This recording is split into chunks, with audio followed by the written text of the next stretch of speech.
whole lot back. It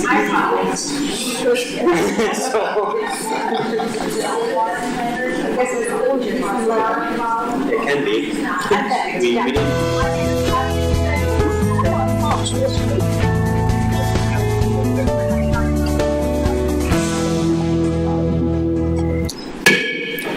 All right, it is 5 o'clock. I'll call the Finance and Personnel Committee to order, the first of our double feature this evening.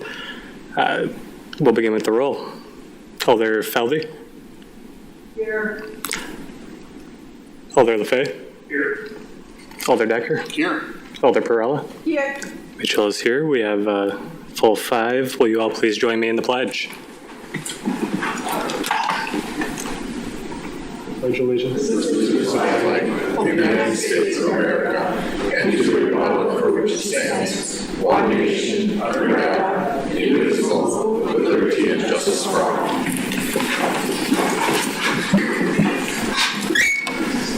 All right, then, barring objection, per usual, we will jump over item number 4 for introductions. And seeing none, we'll move on to item 5, which is approval of the minutes from the August 26th meeting. Do we have any discussion on those minutes? If not, we'd be looking for motion to approve. I make a motion to approve. Second. All right, we have a motion and a second, then seeing no discussion. All in favor? Aye. All opposed? Chair votes aye. The ayes have it, and the motion passes. Takes us into item number 6, which is RO number 28 of 2425, submitting a claim from Nang Tao for alleged damages to house when a cut tree fell on it. So this is here for filing. This is a claim that was paid in the amount of $4,500. Thank you. Questions or comments on this one? If not, we'd be looking for that motion to file. I make a motion to file. Second. All right, we have a motion and a second, then seeing no discussion. All in favor? Aye. All opposed? Chair votes aye. The ayes have it, and the motion passes.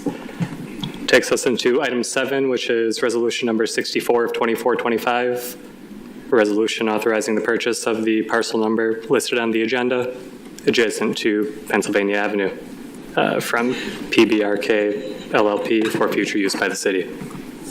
Yes, this parcel is one that we had discussed earlier. We went back and forth with the landowner a couple times. This parcel is in relation to the project on Commerce Street, of the realignment of Commerce Street for a project over there. So essentially it's being acquired to relocate Commerce on there and relocate the bike path that runs through that area. Questions or comments on this one? If not, we would be looking for a motion to approve. I make a motion to approve. Second. All right, we have a motion and a second, then seeing no discussion. All in favor? Aye. Aye. All opposed? Chair votes aye. The ayes have it, and the motion passes. Thank you. Takes us to item number 8, which is resolution number 73 of 2425, a resolution consenting to the assignment and assumption of ground lease for parcels adjacent to property currently owned by Nemshoff Incorporated, contingent upon sale of property to Phoenix Sheboygan 3 Industrial Investors, LLC. I can answer any questions that you have about it, but in essence, this is property that the city has a long-term lease on, and as part of the lease, we just have to agree if the leaser is going to assign the lease to another party. Any questions on this one? If not, we would be looking for that motion to approve. I make a motion to approve. Second. All right, we have a motion and a second, then seeing no discussion. All in favor? Aye. All opposed? Chair votes aye. The ayes have it, and the motion passes. The next regular meeting date will be September 23rd, and with that, we have exhausted our agenda and are looking for a motion to adjourn. I make a motion to adjourn. Second. We have a motion and a second. All in favor of adjournment? Aye. All opposed? Chair votes aye. The ayes have it, and the motion passes. We are adjourned. Thank you.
Oh, thank you.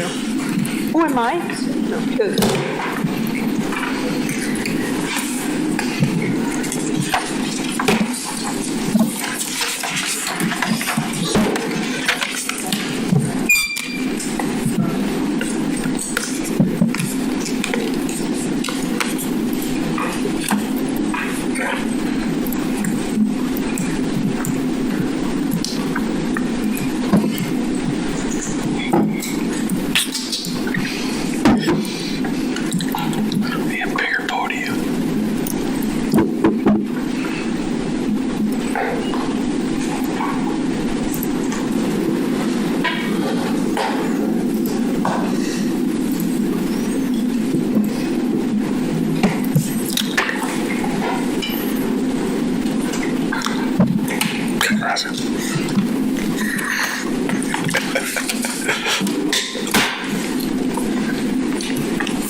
It's 5:07.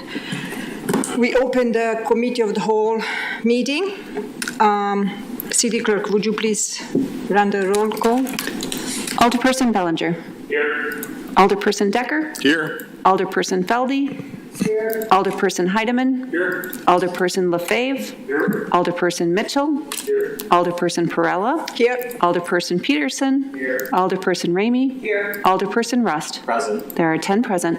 Great, thank you. Please join me in the Pledge of Allegiance.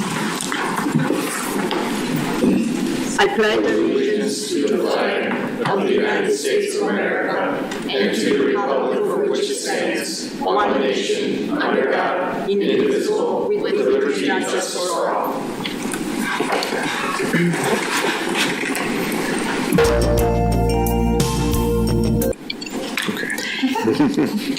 That takes us to the approval of the minutes from August 26, 2024.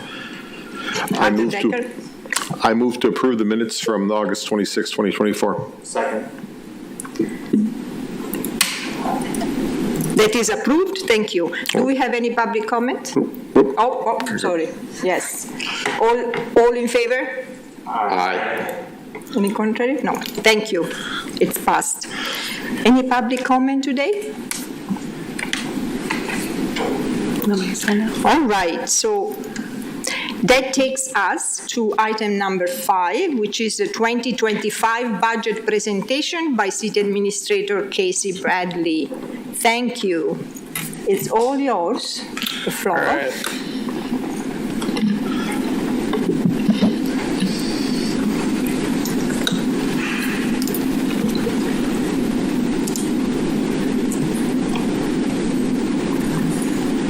Once we get it switched over here.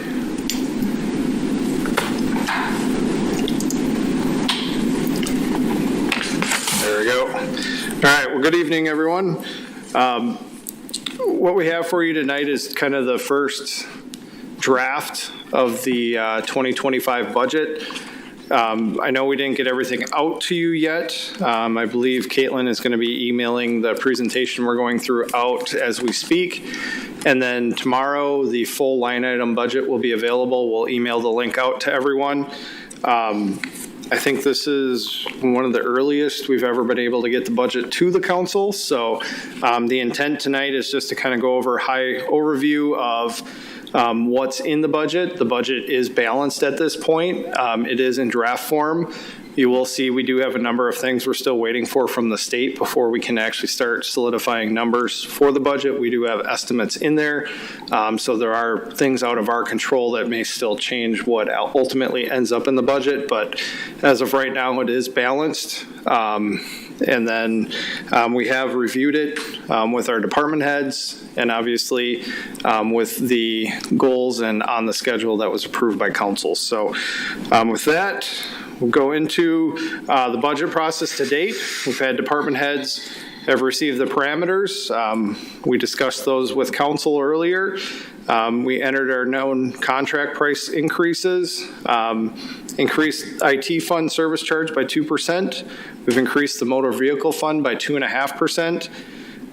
We did put a mandate out that we didn't want any departments to request any new positions, so there might be some internal changes that took place, but no new positions are being proposed in this budget.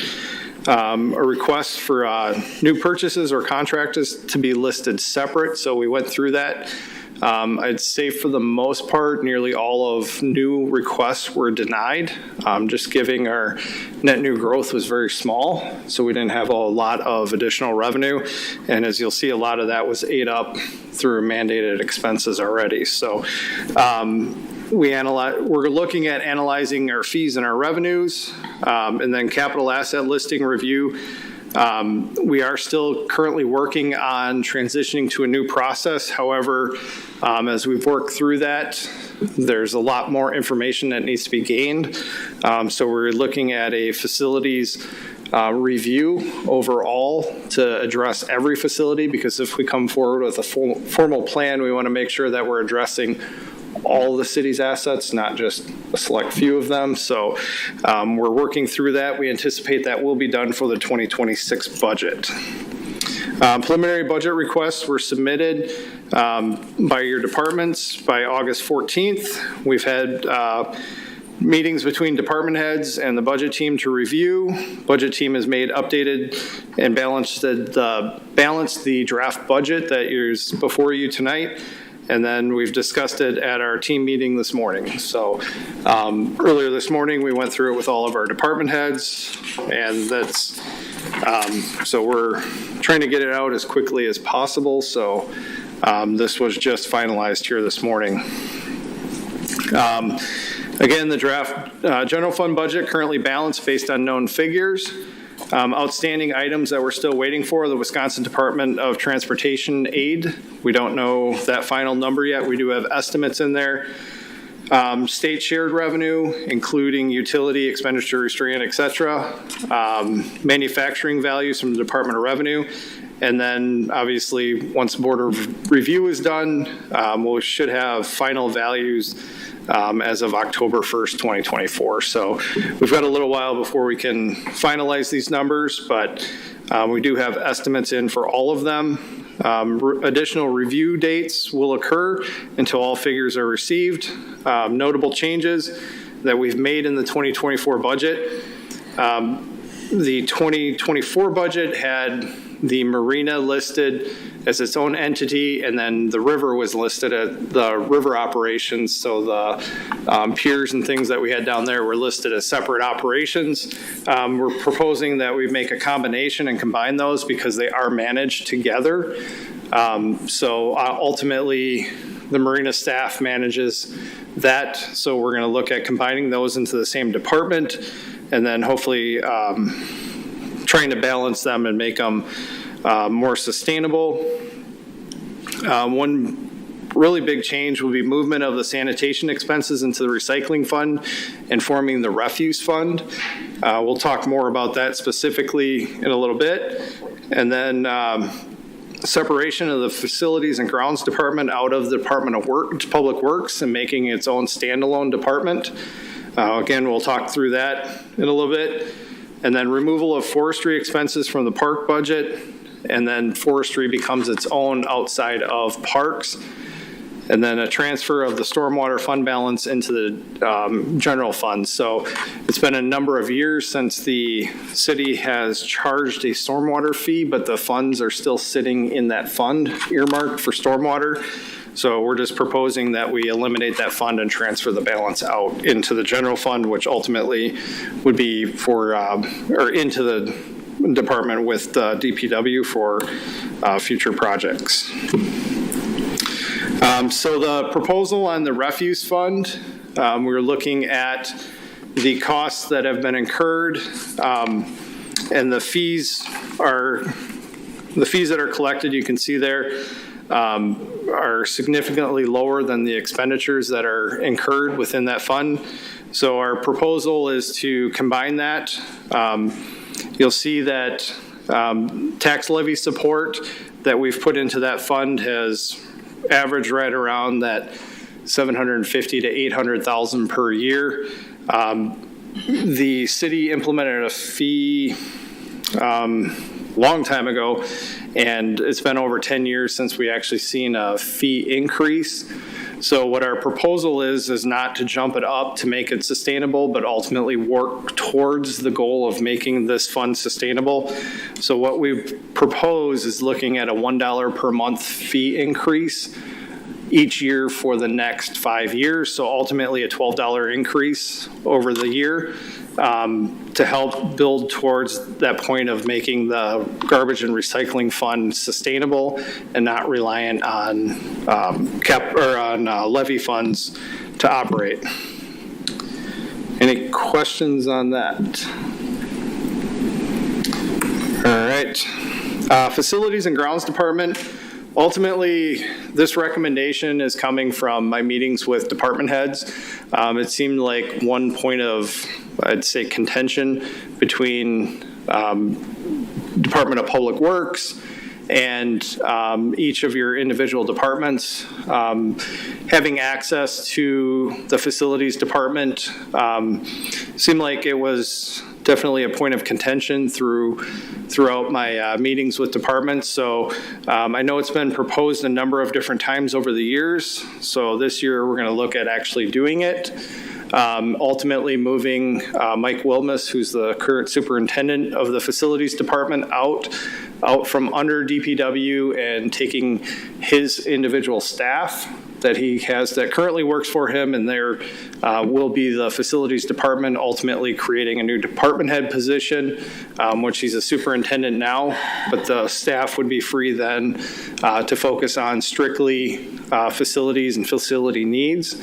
Ultimately, we've been working with all of our departments and kind of changing the structure. So it's from a cost perspective, it's not really a cost impact, it's cost neutral. But ultimately gives more autonomy to the facilities department to focus on maintaining our facilities, whether it be police, fire, city hall, library, trying to get those departments better aligned and maintaining the assets that the city owns. So current facilities superintendent reports to the public works director. Ultimately, it would switch to the city administrator. We have various department heads that currently oversee maintenance of their departments. So ultimately that would change to where all facilities would fall under one department, and they would be responsible for creating that plan and then ultimately seeing that plan through. And then buildings, budgets, we currently have City Hall and the municipal building are under the current DPW position. So that would all switch, and then all the departments that currently have their own budgets for their building are being transferred over. So just kind of better aligning that. We do have the current superintendent also oversees street lighting, traffic control, sign shop, and the 8th Street Bridge.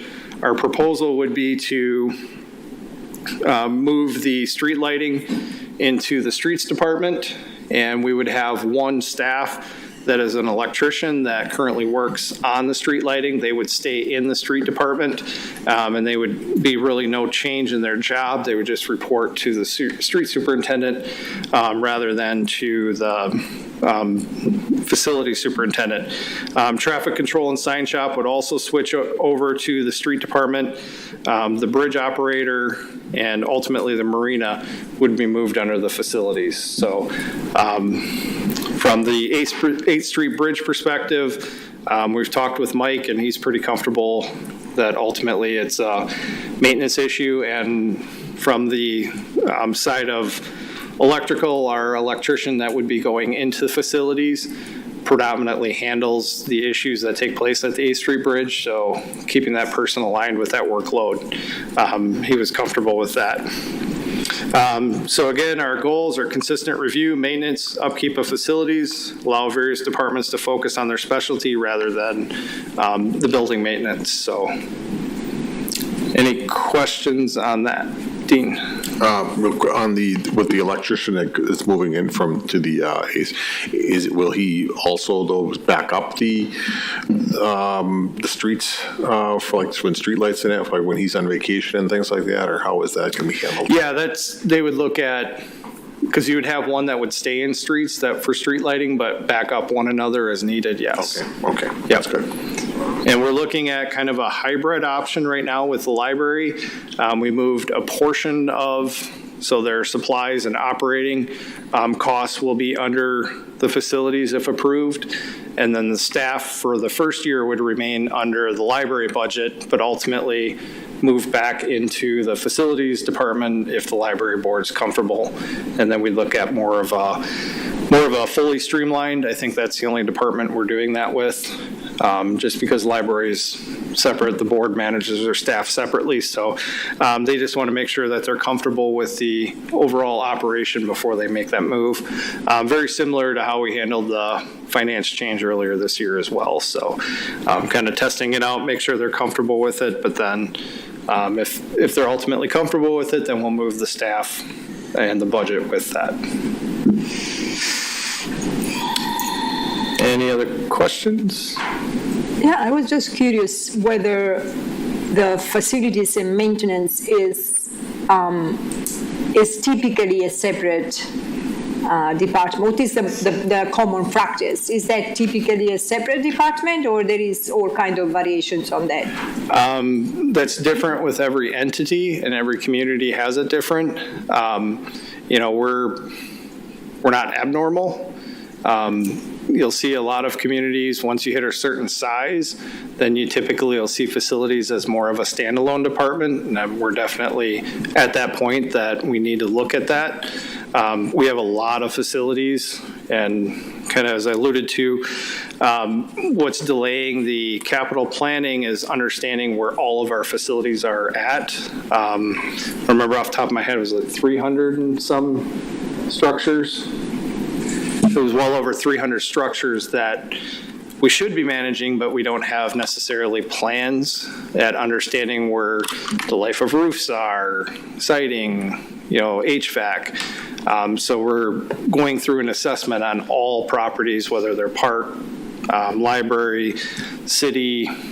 We've got obviously many fire facilities, things like that we need to get full assessments on, so we better understand where we're at in the life cycle and what that replacement looks like. And right now, so like City Hall is managed ultimately by the DPW staff that's assigned now. Fire department is really managed by the fire chief.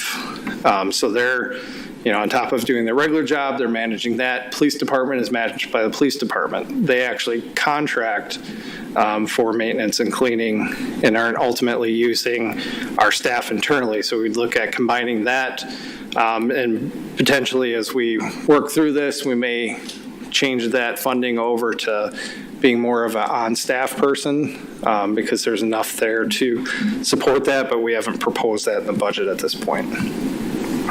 Any other comment or question? I have one more.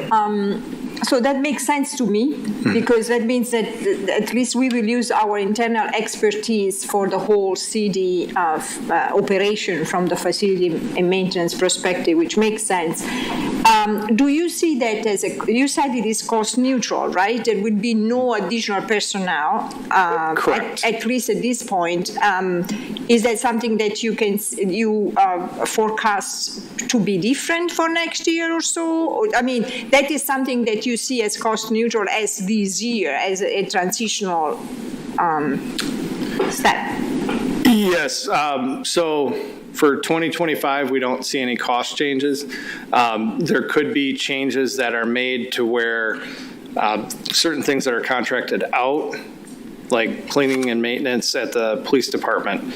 There's a couple different contracts there that ultimately, maybe it puts us to a point where we hire a staff, but ultimately it would be cost neutral because those costs would cover that. So it would be no additional costs.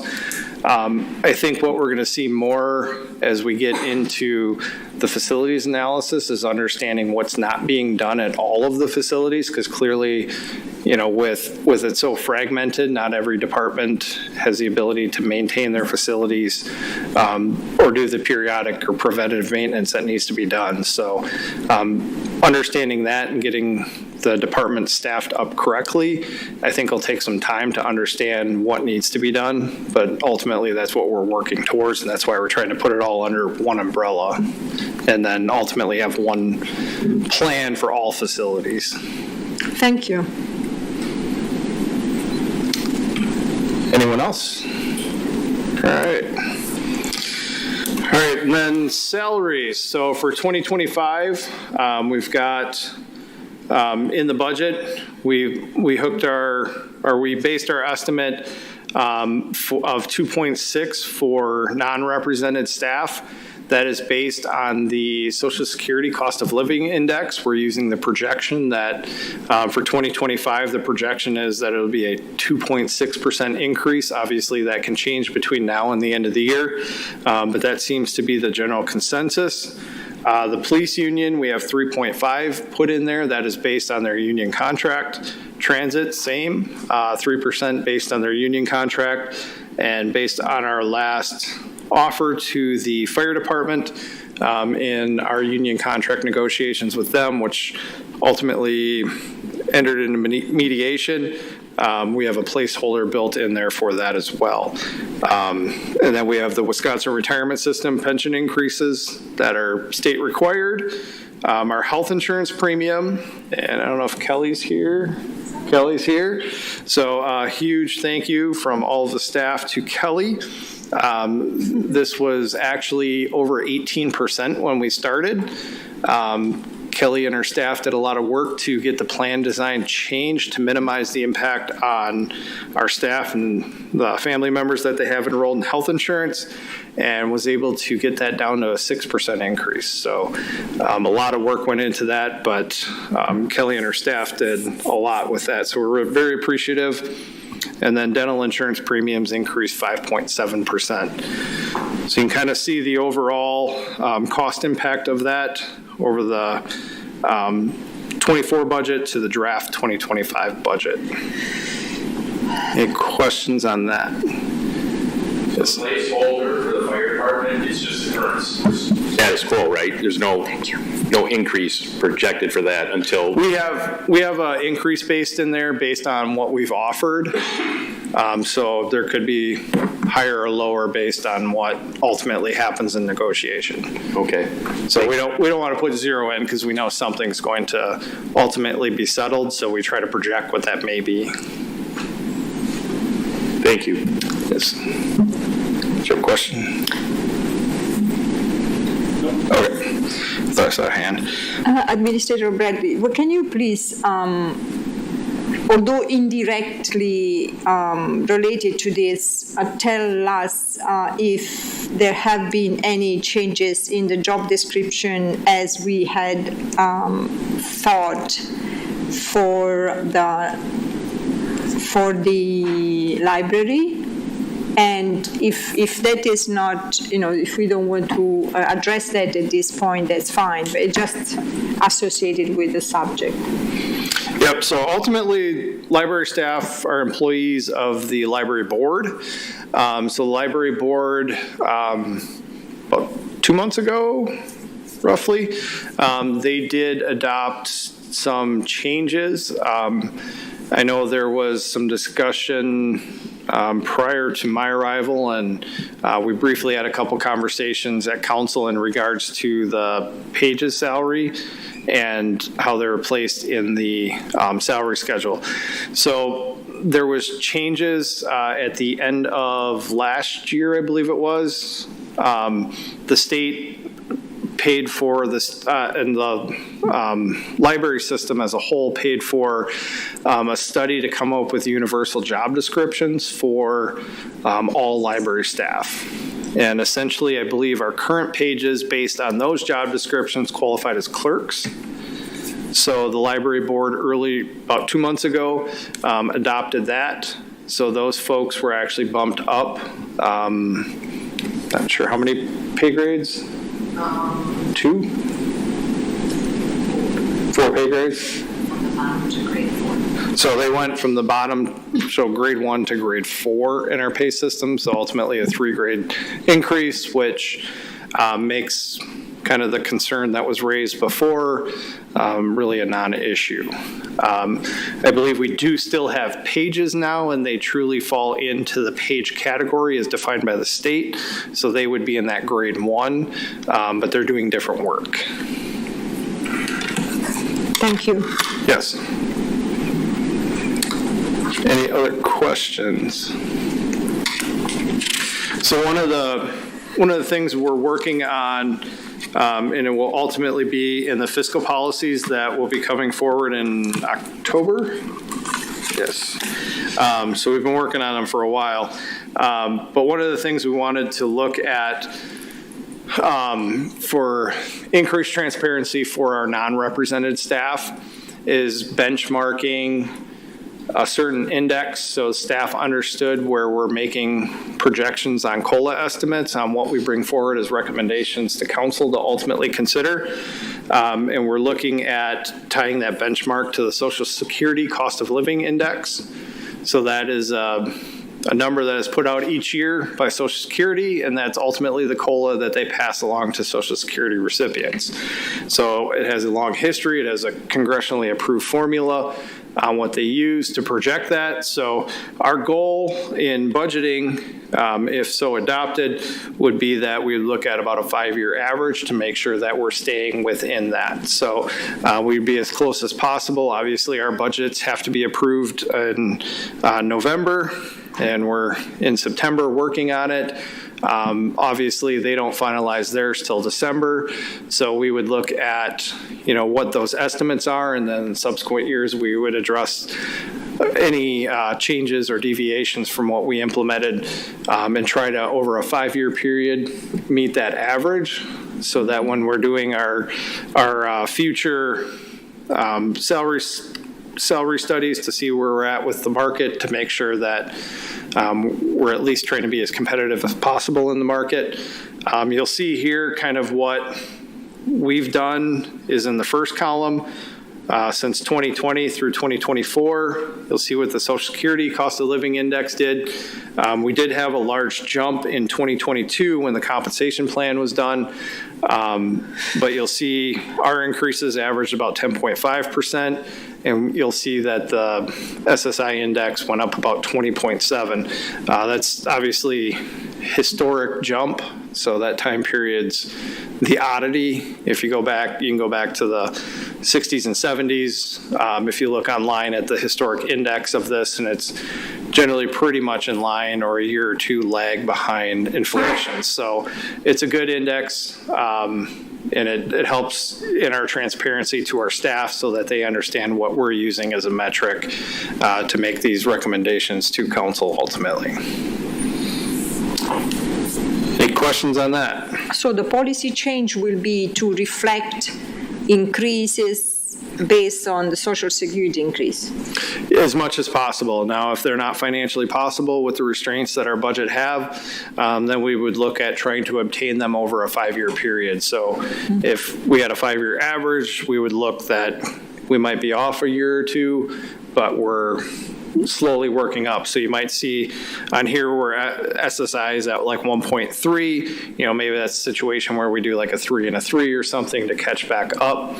But ultimately, over that 5-year window, trying to keep the employees as close to that average as possible. Good. All right, and we're working on a software implementation. I know we've kind of talked a couple different times about some different softwares coming forward. Council did approve this, went through finance and then ultimately council to get approval to add the time and attendance project management software. So we will be implementing this. Finance willingly took this on. during budget. So we're planning to deploy time and attendance software on January 6, 2025 will be that transition over. Obviously, our goal here is increased compliancy, consistency amongst department, and reduction of time, staff time spent on correcting time cards. So that will be another thing that between finance department, IT, and HR, and our department heads are going to be working on in conjunction with the budget. Any questions on that? And why the firefighters department cannot align with that, cannot be part of it? Why the firefighters department cannot be part of it? Well, it's firefighters, so. No, they run their time and attendance differently. But Caitlin. Thank you. Good question. So fire department actually just implemented a new software within the past few years, and they did sit in on all of the reviews of softwares that we did do. However, the current software where they has a lot more functionality that's specific to fire departments that the product that we chose just doesn't have at this point in time. They did say that they would make it work, but it would have been a lot more manual work, and the efficiency that we would have gained from the payroll side definitely was not outweighed by the fire department work that it would take. So we are allowing them to stay with their software unless there's changes to the software we chose where we can integrate them in a future date. Thank you.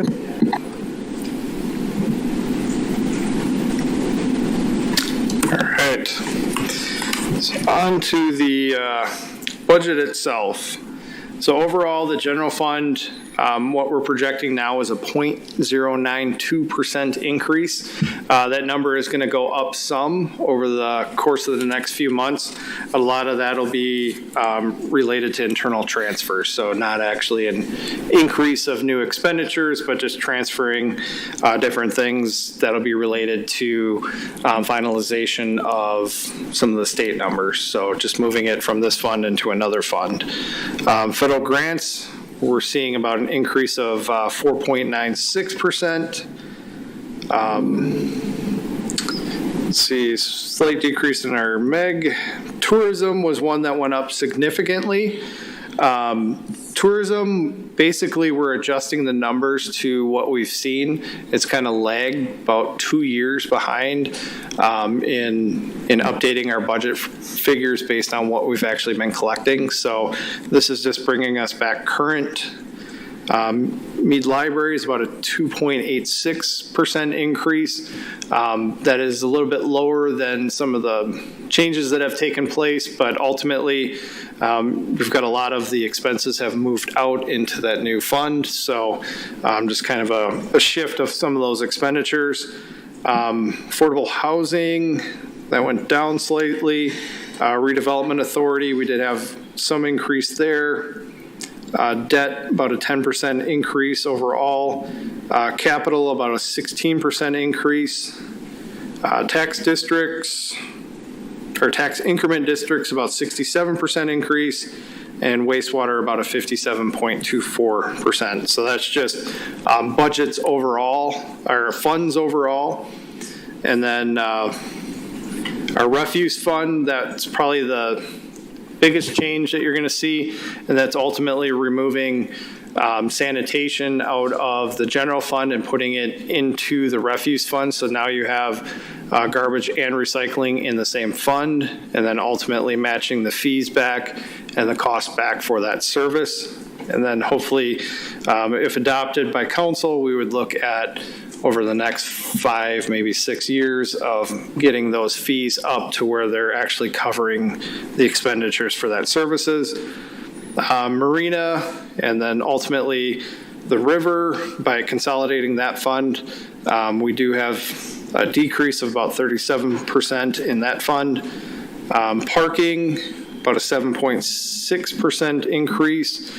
Transit, 2.94%. Our health insurance, about a 4.89% is the overall increase there. Liability, a slight decrease. That stayed about the same. Same with workers' comp. Numbers were pretty level. Information technology, we did have a large increase in all of the budgets. We're changing how we're actually approaching the budgets in those departments. So every department that has a computer, if they have a standard computer like a laptop, we're now charging them $250 per year. And then after about a 4 to 5 year period, they have enough money to replace it instead of departments trying to pick how many computers they're going to replace each year. We're just charging a flat fee that ultimately go into the IT budget, into their equipment replacement fund, so that there's a constant flow of funding. So as computers break or need to be replaced, the funding's already there. So you won't see spikes anymore in individual budgets for new computers. I think we're charging $250 for laptops and $350 for any rugged, so like police, fire, planning and zoning computers that they take out in the field. So you'll see more consistency in that. The IT line should stay pretty consistent. One other big change that we're making, you'll see that in the elections, we'll try to keep the elections budget. Every other year we would see a big drop and then a big increase because you have years where you have multiple and then less in a subsequent year. So what we're looking at doing is in the off years, all the funding that won't be used will be put into the IT fund and ultimately used to replace the voting equipment when it comes due in about 9 to 10 years. So right now we have no mechanism in place. So that happens every other year. So we're just going to use that funding. And then when it comes time to replace all the equipment, all that funding will be there to replace all the equipment. And we won't have to look at future levy dollars doing that. All right. So here's our overall notes for the general fund. Just kind of talked on the election costs, how we're kind of changing that budget. We're looking at some permit fees increase to cover some of our anticipated projects, and then removal of sanitation expenses and moved over to the refuse fund. So you just kind of got an overall summary. Net change is about a negative 1.63% in the general fund based on a lot of those changes taking place. And here's more specific, just looking department by department.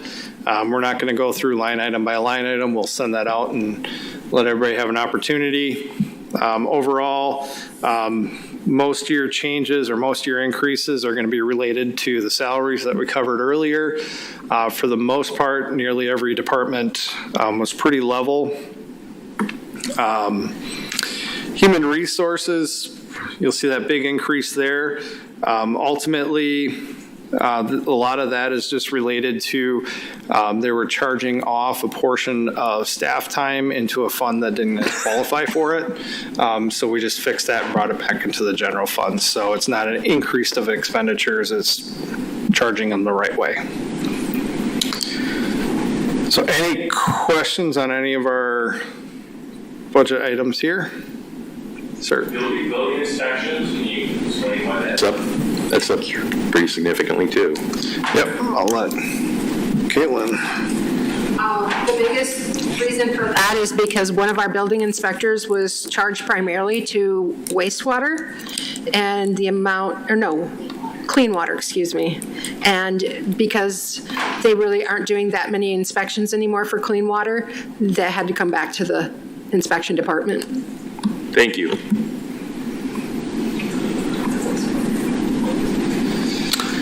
And same with development. We had a number of development, you'll see an increase there that were being charged off that weren't in areas that can be charged off to.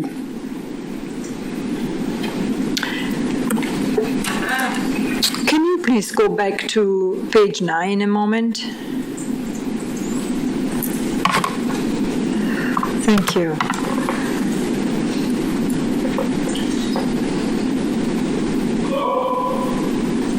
So the Uptown Social again? Uptown Social. So Uptown Social was moved into its own budget. So in 2024, when we started the year, Uptown Social was a general fund budget. And then, I can't remember what month we did that. January or February. Council voted to move Uptown Social into a special revenue fund. So we're just kind of illustrating that the budget was moved. So on 25 now, that'll be their budget for that department now, but it is a special revenue fund, no longer in the general fund. And would you please expand on the affordable housing going down? What is that impact that?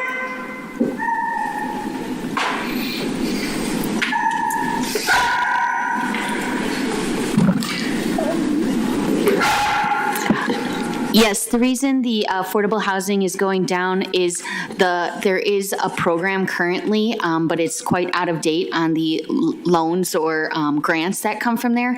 At this point in time, because we're going through a complete process update, we've taken I think it's about $80,000 out of the budget, and when we bring forward those policies that planning department is working on, we'll do a budget amendment to actually match what we think will be either granted or loaned out.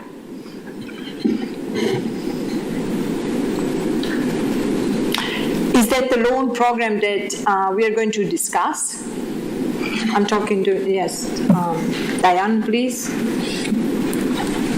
Can you repeat your question? Is that the loan program that we are going to discuss in the in the commission this coming Monday? No, that's a different loan program. Yes, so traditionally what you will discuss at the Housing Rehab Committee is traditionally our grant-funded projects, but we have some projects that were being funded by revolving loan funds. So those are the ones that will need to be adjusted afterwards. That's correct. Okay, thank you. Any other questions? All right.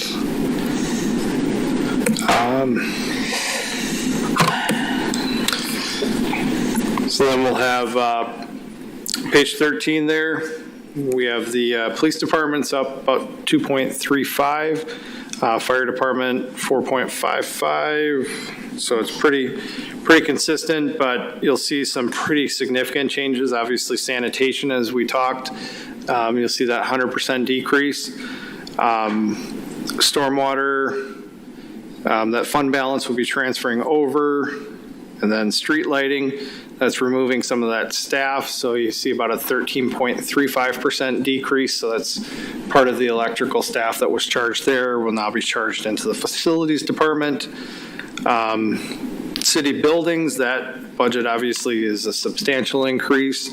So just moving that out of DPW and making its own standalone department. Parks, we've got some staff that'll be moved there as a part of this. And then, as we talked earlier, Uptown Social started the year 2024 as a general fund budget, and then January, February timeframe, we moved it into a special revenue fund. So just showing that transition from general fund to special revenue fund. So overall, excluding transfers, we're about a negative 1.3% increase in expenditures year over year. So the decrease in the parks and the street lighting, again, that is because of the maintenance part moving into the facilities and maintenance? Facilities and maintenance, and then you'll see forestry is moved out right above Uptown Social. So forestry being moved out of parks and made its own standalone in DPW. But that decrease for parks is due only to the move? Yep. Only to that? Yeah, it's not cutting budgetary expenses or anything like that. Thank you. Yes. Any questions? All right, capital projects. So fiscal year 2024, we had total approved requests of 43 million. Included in the 2024 to 2028 capital improvement. Not all general government requests and not all general fund. So our previous plan was about 33 million, almost 34 million. Revised requests for 2025 are at 81.8 million. So we'll go through what all of those are. So we've got ADA infrastructure. We've got, and these are city buildings, municipal services building. We're looking at about a $2.5 million. That'll be to address the roof at the Public Works building, replacing the main roof there. I think they're looking at about 1.6 to 1.7 million for fixing that roof. And then they've got a number of fire systems that need to be replaced and some exhaust fans that need to be replaced. We've got some ancillary work and improvements at the police department building. Number of different projects that'll take place there, but it's 220,000. Public safety campus, so that's obviously the the building that'll be put up with the joint training between police, fire, and public works. And then we have engineering for the remodel of Station 2. Police department, we've got 148,000 for unmarked vehicles, 65,000 for marked vehicles, and 55,000 for portable radios. We do have one more ambulance in the cycle that we're looking at for next year. So 443,000 for replacement of an ambulance, and then some turnout gear, fitness, and dive equipment. Forestry, we're looking at about 35,000 for fencing. Evergreen Park, bike trails, we're looking at 50,000. Street lighting, traffic control, and bridges, we're looking at the Washington Avenue and South Business Drive traffic signals for about 552,000 or 572,000. We're looking at just general bridge maintenance of about 350,000, and then LED street light upgrades citywide for about 400,000. Cable TV is a TriCaster replacement through the council chambers. Information technology, we're looking at a refresh in the data center for about 50,000. Motor vehicle fund, we're looking at replacing a number of different vehicles. We're looking at tri-axle dump trucks, 2 of those, bucket truck, electrical truck, couple tool cats, semi-tractor, backhoe, the mule vehicle, Smith groomer, and then a 4-person side-by-side utility vehicle. One thing we are looking at and working with DPW on is trying to go more brine. So they're looking at, for these trucks, instead of just regular salt mixers, looking at more brine and increasing our capacity, using more brine and less salt. So that has a number of benefits, obviously, a lot more beneficial to lake health, our the right-of-ways, we won't see as much of the grass dying off, things like that. But then obviously in our stormwater, we have less salt going down there. So we're working with DPW to slowly make that transition, and they're working that in with these vehicle purchases as well. They'll purchase the equipment and ultimately work on that transition to get as much brine into their maintenance activities as possible. And then paratransit, we're looking at 1 bus, or how many buses do you have in there? Just 1 or 2? And then on our TIG capital projects, we did have land acquisitions slated for TID 18, and then we have the business park pond in TID 18. We have the pedestrian bridge in the project plan for TID 21. We have property purchases, Commerce Street, Riverwalk construction, and then Marina's design.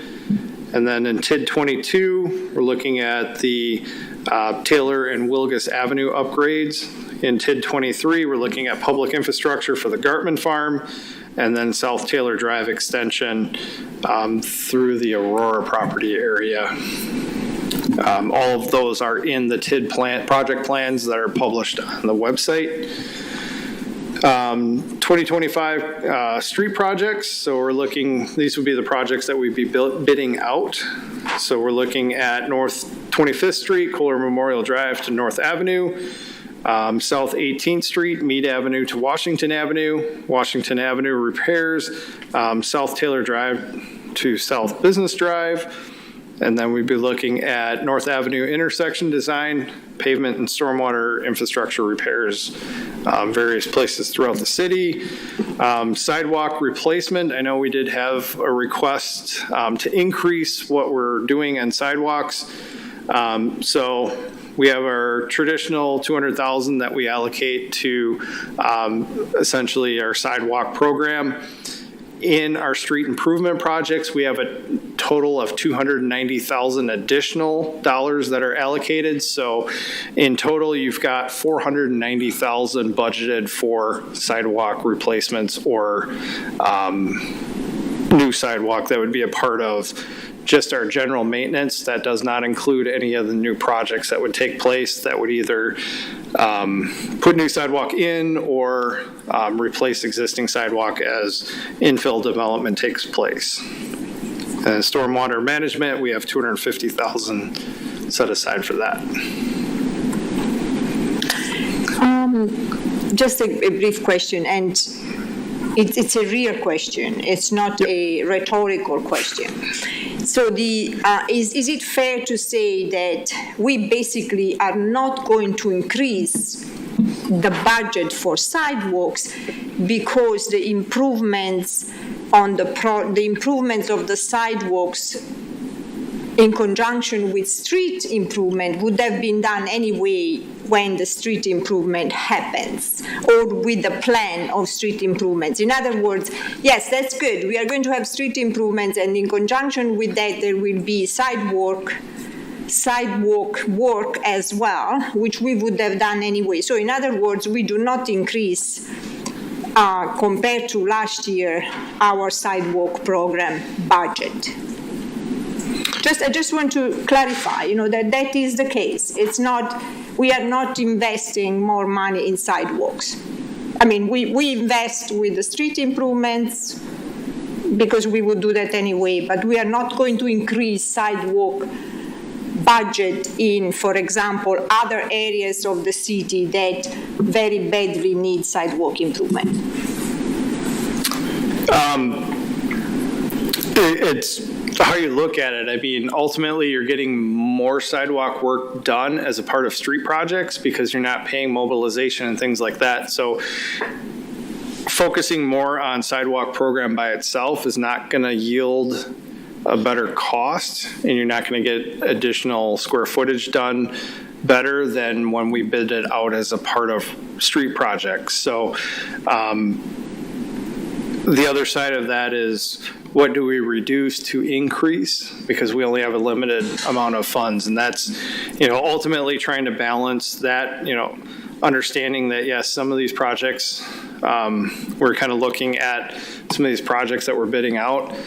Some of these streets haven't been addressed. I think one was, 1927?